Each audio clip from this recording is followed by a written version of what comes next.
Bonjour, dans ce nouvel épisode, j'aimerais vous parler du mot non et de tout ce qu'il signifie. Pourquoi est-ce si difficile à dire et si souffrant à entendre? C'est le souci de beaucoup de personnes.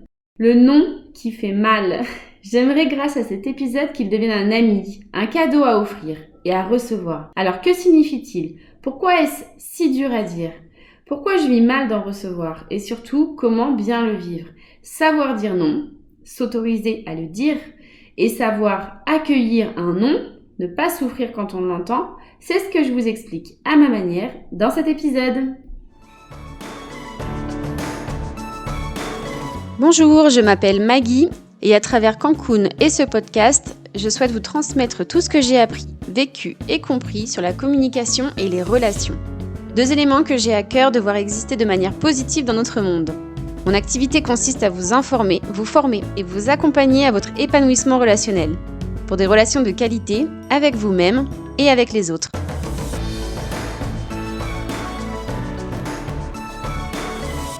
Le non renvoie une image négative, car il constitue une négation. Dire non, c'est refuser quelque chose, arrêter, stopper, mettre fin, décliner, repousser, toutes des connotations tristes, entre guillemets, négatives. Le non est également utilisé pour indiquer un défaut, une absence, en l'ajoutant devant un mot. Vous savez, comme un non-lieu, non conforme, non viable.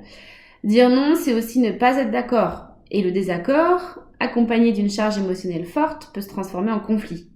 Alors effectivement, le non n'est pas connoté très constructif. Il n'est pas très aimé. Il peut faire mal, car il marque la fin de quelque chose, le refus d'avancer, de contribuer. Quand je demande à quelqu'un quelque chose, comme « tu peux m'aider ? Tu peux venir ?» ou « est-ce que cette robe me va ?» le non est mal accueilli. Pourquoi ? Parce qu'on a tous ce désir de construire, d'avancer, de grandir, d'être apprécié, d'être validé, de réussir. Et le non n'apporte pas cela. Le non va contre notre volonté. Alors que le non, comme toute chose, est neutre. Comme un objet, n'importe lequel, un couteau, comme un animal, un loup, ou n'importe quelle situation. Il est neutre. Le non est un mot, juste un mot, un outil, qui sert à exprimer quelque chose. C'est la signification qu'on lui donne qui fait mal. Tout ce qui est caché dessous. Quand on entend un non, on entend un refus, un obstacle, une dépréciation, alors qu'il n'est que l'expression personnelle d'une opinion, d'une volonté individuelle. Quand on exprime un non, on craint également de faire barrage, de faire du mal, de ne plus être aimé, car cela va à l'encontre de la volonté de l'autre et donc de notre désir de contribuer. Tout être humain porte au fond de lui le désir et le besoin de contribuer, de faire plaisir, d'aider, d'apporter son aide, de rendre le monde meilleur. On a tous ça en nous. Et dire non, c'est un peu aller contre ça. Ou en tout cas, c'est là tout de suite, sur une situation en particulier, ne pas agir dans ce sens. Le plus grand déclencheur de changement dans l'appréciation d'un non, c'est donc le sens qu'on lui donne. Quand on dit non à quelqu'un pour quelque chose, en réalité, on ne dit pas non à quelqu'un. Ce n'est pas à la personne qu'on dit non. On n'est pas en train de refuser ou de désapprécier quelqu'un. On dit non à ce qu'elle nous propose ou demande. La personne n'est pas ce qu'elle dit, ce qu'elle sait ou ce qu'elle fait. La personne, elle est ce qu'elle est. Nous sommes des êtres humains. La personne est un être humain, c'est pas un dire humain, un faire humain ou un savoir humain. Quand on dit non à quelqu'un, quand on nous dit non, on ne nous dit pas non à nous, mais à ce qu'on vient de dire, aux mots qui sont sortis ou à l'action qui vient d'être réalisée. Simplement parce qu'ils sont à l'instant T, contraires, donc à l'opposé de ce que la personne, elle, ou nous-mêmes, souhaite, désire ou a besoin. Ce qui fait mal, c'est l'évaluation qu'on a de lui. Le plus gros déclencheur de changement dans l'expression ou l'accueil d'un non, c'est l'appréciation qu'on fait de lui. Quand on dit non, ou quand on reçoit un non, c'est donc l'expression d'une envie ou d'un besoin contraire ou différent qui conviendrait plus justement d'entendre. Mais est-ce que c'est douloureux ? Est-ce que c'est douloureux d'avoir envie d'autre chose ? Peut-on avoir mal que l'autre ait envie d'autre chose ? Peut-être. Si là, maintenant, notre demande cache un besoin en fait de partage, de connexion avec cette personne. Exemple, tu peux m'aider à cuisiner ? Si derrière, entre guillemets, ce service se cache en fait une demande de partager un moment, alors il est fort probable que le non en retour fasse mal. Plus de mal en tout cas que ce que l'auteur le pense. S'il répond non, attends, je vais mettre la table. Il pense rendre service. Les besoins ne sont pas clairement exprimés. Un non peut être mal interprété. Tu peux m'aider à cuisiner? Je vais mettre à table. Dans les deux cas, il est question de stratégie et pas de besoin. Entre les deux, entre la question et la réponse, il y a eu une interprétation. Ce qu'on peut entendre donc dans tu peux aider à cuisiner, c'est tu peux me rendre service, tu peux me faire gagner du temps, oui, je peux te rendre service. Et ce que je crois, moi, c'est que pour te rendre c'est vraiment service, pour être utile, c'est avancer dans autre chose. Exemple, mettre à table. Donc là, la personne a contribué à sa manière, mais un peu à côté de la plaque. Je vais prendre un autre exemple. Est-ce que tu viens à mon brunch dimanche prochain? Je t'invite à mon brunch, est-ce que tu viens? Non. Derrière ce nom, il y a un peu je peux pas, je suis pas dispo, blabla. Bon, c'est un nom qui fait mal. Mais parce que derrière, moi, ce que j'entends, c'est j'ai pas envie de venir, j'ai pas envie de faire ça, j'ai pas envie de te voir, j'ai pas envie de te faire plaisir. Mon plaisir ne rejoint pas le tien. Voilà, on se raconte en fait des choses. Aussi, ce que j'ai envie de vous dire là, c'est que dans les deux cas, dire un non ou accueillir un non, ce qui changera, ce que vous ressentez par rapport à ça, c'est le sens que vous y donnez. C'est la signification, l'interprétation de ce non, donné ou reçu. Dans un cas, il s'agira d'expliquer pourquoi on dit non, et dans un autre, c'est demander. Demander pourquoi on dit non. Expliquer ou demander quoi? Le besoin. Encore une fois, ce qui se cache derrière un non, c'est un besoin. Mon besoin, celui qui me pousse à dire non, et son besoin à l'autre, celui qui le pousse à me dire non. Derrière tout non se cache un besoin plus grand, là tout de suite, que celui de contribuer. Car l'être humain, il faut vraiment que vous reteniez ça, tous les êtres humains ont ce désir profond de contribuer, à soi, aux autres, à la vie. C'est profondément ancré dans la nature humaine. Donc, quand on exprime ou quand on accueille un désir de ne pas contribuer, ça peut faire mal. Ça peut ne pas être compris. Sauf, c'est là la clé, si on comprend ou si on explique le besoin qui est plus important, qui est là, présent là tout de suite. Et donc c'est parti pour cette dernière étape de cet épisode. Après vous avoir expliqué le non et pourquoi il faisait mal, le pauvre, alors qu'il n'a rien demandé. Cette dernière étape, c'est comment faire. Donc en deux temps, comment on dit non et comment on accueille un non. Comment le dire? Donc vous l'avez compris en expliquant. Sentiment, besoin, non et autres propositions. En synthèse. Ça, c'est la version simple. Si en phase, vous connaissez le besoin de l'autre. Et pas vous devinez, mais vous connaissez le besoin de l'autre. Et si vous ne le connaissez pas, alors vous pouvez commencer par demander. Tu me demandes de t'aider à cuisiner parce que t'as besoin d'aide, t'as besoin de gagner du temps ou t'as besoin de vivre un moment de partage. Alors, pas les trois en même temps, vous en dites un, vous essayez de déterminer un besoin, vous attendez la réponse. Si c'est non, vous faites une autre proposition, etc. Ça nécessite quand même que l'autre soit à l'aise avec l'expression de ses besoins, qu'il sache les identifier. Car il est possible et facile, quand on ne sait pas, en fait, de dire ouais.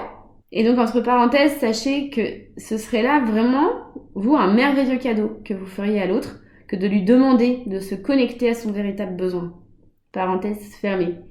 Mais autrement, donc si la personne n'en est pas là, donc pas de bousculade, vous pouvez déjà, et c'est le plus important pour l'instant, parler de vous. Vous, vos sentiments, vos besoins, c'est votre non. Et votre proposition, voilà, une autre demande qui pourrait, il faut le tester, répondre à son besoin. Donc exemple, je vais reprendre l'exemple que j'ai reçu en formation communication non violente, donc sur cet exercice, et dont je vous parlais dans l'épisode précédent. Donc en face, quelqu'un me demande, j'ai envie de m'amuser pour mon anniversaire, est-ce que je peux t'emprunter ton mari pour une nuit? Alors, mon réflexe, c'est non. Non, pas du tout, non. Donc, je vais dire non, ça c'est sûr. Alors, comment? Ok. Mais ce que je vais d'abord me demander, c'est pourquoi. C'est là que je réfléchis. Pourquoi j'ai envie de dire non? Et c'est là que je réfléchissais à voix haute en disant, en fait, j'ai besoin de fidélité et que ma formatrice m'a glissé. C'est pas un besoin, la fidélité, Maggie. Ah Voilà, une parenthèse fermée pour faire écho à l'épisode d'avant. Donc, quel besoin est nourri par la fidélité? Par l'exclusivité sexuelle, la connexion, la sécurité, l'amour. Et je présente ma réponse. Donc 1, quel est son besoin à elle? Donc t'aimerais passer la soirée avec mon mari parce que tu recherches du fun, du divertissement? Ouais, c'est ça. Et puis me sentir vivante, libre, insouciante. Parce que t'as besoin de liberté, c'est ça? De légèreté, de simplicité? Ouais, en passant un bon moment. Ok. Mon besoin à moi. De mon côté, la fidélité et l'exclusivité, c'est important pour moi parce que j'ai besoin de sécurité, j'ai besoin d'amour, j'ai besoin d'un lien exclusif. Ma réponse. Donc, je vais refuser ta demande Et je te propose, pour nourrir ton besoin de liberté, de fun, voilà, de te présenter quelqu'un, un ami célibataire et qui pourrait correspondre à ton besoin. Bon, blague à part, hein, bien sûr, il n'est pas la question de considérer l'homme comme un objet. Je pense que c'est mieux en le disant. Mais voilà donc pour l'exemple, d'une manière très concrète. Donc en synthèse, je veux dire non. 1. Quel est le besoin en face? Je demande. 2. Quel est mon besoin à moi? Et je l'expose. Et 3. Je formule ma réponse. Sentiment, besoin, non et nouvelle proposition. L'objectif, donc dans ce non, c'est d'établir une connexion. Avant un non, avant une nouvelle proposition, c'est d'abord la connexion. Si la connexion n'est pas faite, si la personne en face ne se sent pas comprise, donc là l'exemple était un peu léger, hein, mais pour toute demande, quand vous avez besoin de dire non, en face, la personne, si elle se sent pas comprise, si elle se sent pas entendue, accueillie dans sa demande, la réponse, elle fera flop. Voilà, pour pas dire votre non, il fera mal, c'est certain. Alors d'abord, on se connecte à l'autre. Et accord Toltec numéro 3, ne faites pas de suppositions. Donc, demandez, exprimez ce besoin. Même quand vous le connaissez, exprimez-le. Et quand la connexion est faite, là, je dis non. Et vous verrez que ça passera beaucoup mieux. À chaque non que vous pensez, demandez-vous pourquoi. Quel oui est plus important en fait? Quel besoin je ne nourrirai pas si je dis oui? À quoi je dis non en disant oui? Pourquoi je veux dire non? Être au clair sur ses besoins, sur les raisons, sur ses motivations pour lesquelles on veut dire non, c'est déjà un énorme travail personnel. Donc ça, c'est pour la technique, savoir dire non. Ensuite, comment accueillir un non? Ne plus avoir peur d'entendre un non, ne plus avoir mal de recevoir un non, eh bien c'est la même chose. C'est-à-dire, on se connecte à l'autre. Recevoir un non, cela signifie que la personne a un besoin plus important que celui de contribuer. Alors, accueillir un non, techniquement, ça peut se faire comme ça, en 5 étapes. 1. C'est garder en conscience cette signification. La signification, c'est que la personne en face a un besoin plus important que celui de contribuer. 2. Ne pas le prendre personnellement. Accord Toltec numéro 2. Ils sont toujours là. Il ne s'agit pas de vous, il s'agit de lui. 3. Comprendre l'autre. Demander. Aller chercher son besoin. 4. Accepter l'autre. Sans jugement. Accepter l'autre comme étant un autre que vous. 5. Proposer ou chercher une autre solution pour nourrir le besoin qui se cache derrière votre demande. Exemple concret. Donc, si vous demandez à votre boss, est-ce que je peux poser mon vendredi 16 juillet? Voilà. Alors, je prends cet exemple car pour moi, c'est un sujet difficile, en fait, les congés. Moi, j'ai peur de demander des congés, en fait. J'ai peur qu'on me dise non. En fait, j'ai mal vécu un jour où on m'a refusé au dernier moment, mon vendredi d'ailleurs, que j'avais posé pour aider une amie à préparer son mariage. Voilà, si elle nous écoute, elle se reconnaîtra. À cause de tests informatiques qui s'étaient pas bien passés, donc il fallait recommencer. J'étais à ce moment-là chef de projet en fait en BI. Donc au dernier moment, mon boss à l'époque m'a dit Maggie, je t'annule ta journée de demain. Et je l'ai vraiment très mal vécu. Parce que pour moi, là, mon besoin de contribuer, donc d'être présent pour mon ami, était plus important que celui de contribuer à mon travail. Et on m'a privé de cette liberté de choix. Alors, demander un congé, moi, en fait, c'est me rappeler qu'en fait, le business peut être plus important que le perso. Mon perso n'est pas prioritaire. Il n'a pas été prioritaire à ce moment-là, donc ça peut encore arriver. Et mon absence peut priver l'avancée du business. Donc, j'ai un truc à travailler, moi, là-dessus.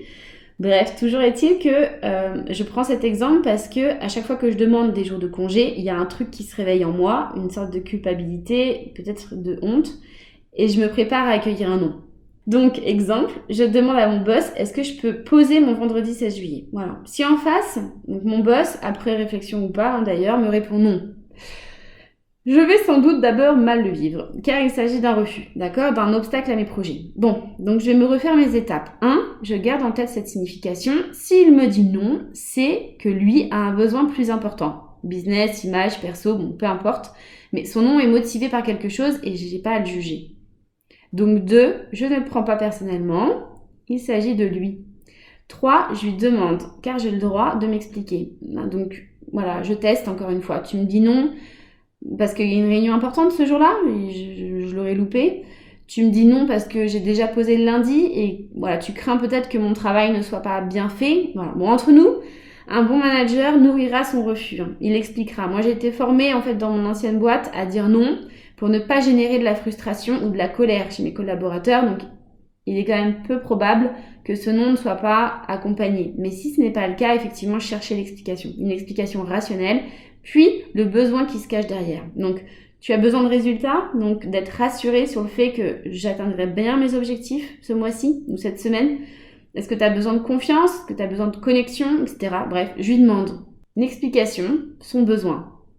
4. J'accepte que mon boss ait ses propres besoins. J'entends, je comprends. Je lui formule le mien aussi peut-être. 5. Je propose une autre solution pour mon besoin et pour le sien. Et je formule une autre demande. Est-ce que si je pose mon jeudi, ça conviendrait mieux par rapport à la réunion du vendredi par exemple? Est-ce que si je te fais un compte-rendu détaillé de mon avancée sur les différents dossiers jeudi matin, tu seras plus à l'aise avec le fait que je sois absente vendredi et sans que ça nuise donc au résultat de l'équipe, etc. Encore une fois, donc par rapport à la manière de dire non, recevoir un non, donc les échanges autour d'un non, la clé c'est la connexion entre les deux personnes. Marshall B. Rosenberg l'a dit, c'est la connexion avant la solution, notamment dans ces processus de médiation. Donc accepter l'autre comme un autre. En conclusion, donc j'aimerais vous dire les choses telles que moi je me les garde en fait en conscience. Je me dis, donc, est-ce que la personne qui dit non a le droit d'avoir envie ou besoin d'autre chose que ce que je lui demande ou propose? Est-ce que moi, j'ai le droit d'avoir envie ou besoin d'autre chose que ce qu'on me demande ou ce qu'on me propose? Oui. Vous pouvez y réfléchir, mais la réponse est oui. Il est question de liberté, il est question de droit, de besoin individuel. Dire non et entendre un non, dans les deux cas, rappelez-vous que vous avez le droit et que l'autre a le droit d'avoir un besoin différent et plus grand que celui de contribuer. Le non, c'est une invitation à comprendre l'autre et à se comprendre. Pourquoi j'ai envie de dire non? Pourquoi il préfère dire non? Et c'est ok. Alors la prochaine étape, c'est comment exprimer une demande pour qu'elle soit acceptée. Comment donner à l'autre l'envie de contribuer? Eh bien, c'est ce que je vous expliquerai très probablement dans un prochain épisode. J'espère que celui-ci vous a déjà donné de bonnes clés dans l'accueil et dans l'expression du non et qu'il sera donc plus facile pour vous de le recevoir, de le dire, qui ne sera plus synonyme de souffrance, mais au contraire de différence et donc d'intérêt pour l'autre. Voilà. Merci de m'avoir écouté.